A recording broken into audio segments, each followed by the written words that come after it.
Raise your hand if you feel scared.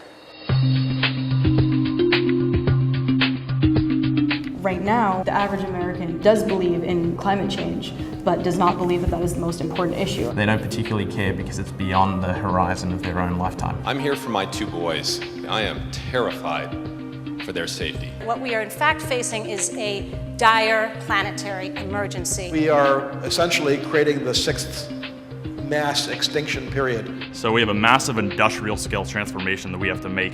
We have to do it as quickly as possible. Turning things around from the current direction is something that has to be done, and that will be difficult to do.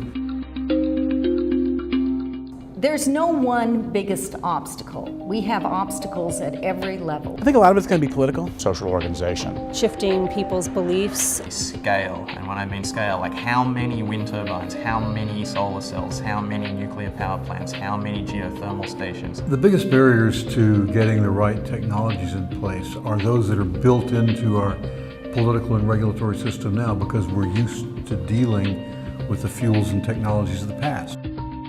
And the people who own the fuels and technologies of the past don't particularly want to see change. We have no idea how hard they will fight back once we get serious, and we're nowhere near serious yet.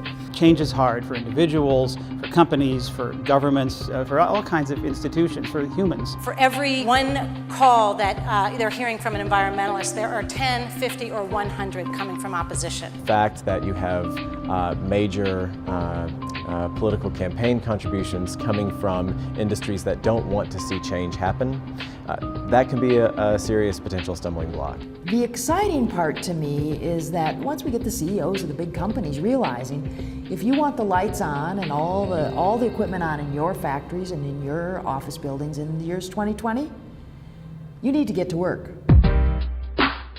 Policy. We need to realign the policy signals. Technologies like coal have a competitive advantage in the marketplace because the policies tend to support them. Really, that's only a symptom, because what it gets to, if you sort of just peel the onion one layer, is it's all about finance. Capitalism is probably the best mechanism that we have for allocating resources across our society if the costs can be properly incorporated into the market system. We need to get the cost of clean energy to be lower than that of coal. If we can't make green power cheaper than brown power, we're screwed. As much as we want to be altruistic, it's all about economics. How much solar should we use? How much wind power should we use? They have to be market driven. We don't like paying high prices for energy.